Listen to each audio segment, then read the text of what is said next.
Deebo Samuel is consistent. He shows up every.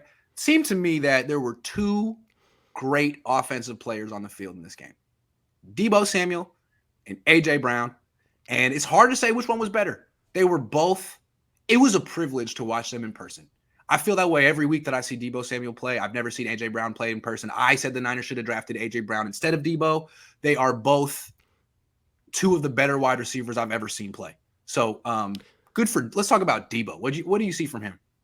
Yeah, turns out you couldn't have gone wrong between those two players in the draft, right? I mean, it's remarkable to watch Deebo's season, and we cannot allow the misery that the 49ers suffering this year has put us through as fans to overshadow what is such a special season for Deebo Samuel. I think it must be celebrated. It must be appreciated. He absolutely has earned the generational money that he is now going to get after performing the way that he has this season. And he continued his dominance. Generational wealth. That man is going to earn a bag. Yeah, he's really good. Yeah. He really is. I mean, 9 catches, 159 yards, another 32 yards on the 5 carries.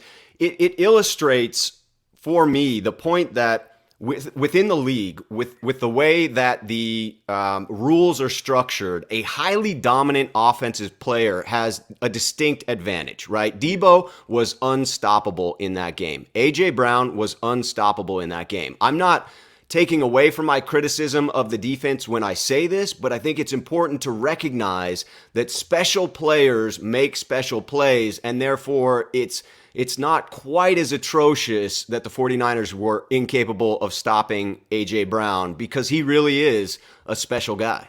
What's cool about Deebo, though, is like with A.J. Brown, it's like he's kind of taking advantage of the rules, in the sense that like cornerbacks can't touch you, and he's freaking huge, and he kind of did push off a little bit, and he seems like he's kind of taking advantage of those.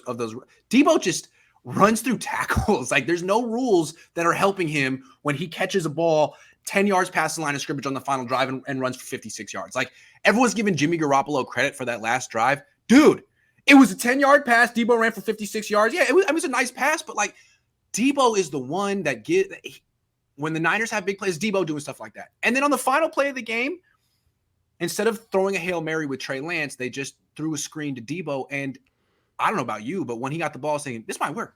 This actually might work. It's Deebo Samuel. I mean, I wouldn't think that with any other player in the league. But Deebo, I'm like, yeah, it's scary. This might work. So, yeah, special player. And it's not like he's taking advantage of the league's desire for more offense. He's just running through tackles. Yeah, he's taking advantage of the league's trend toward lighter defensive players and just punishing them for that choice. Yep, absolutely. What happened to one star? Every team has the package, single high and double the star. They didn't use it once in the second half. Yeah, I'm gonna want to watch some defensive film this week and see what were the coverages on these AJ Brown? Like, how did they get these one-on-one matchups? AJ Brown. It's unreal. I mean, I'm guessing that we threw a myriad of coverages at them. Yeah. That's what it appeared to be from the game film, but without the all 22, it's difficult to really say.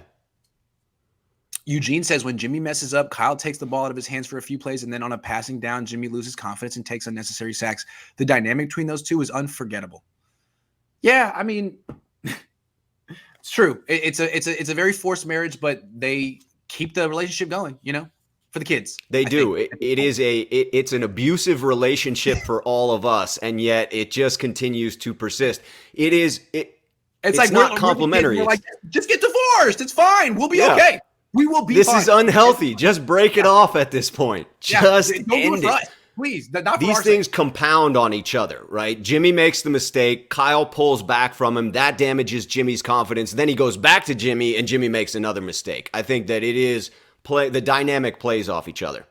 Thomas Delacruz said, did you see Jimmy laughing it up on the sideline and throwing the ball like he's getting the ball back? What a joke. Hard to believe people defend this guy. I don't like it, and I don't like the we.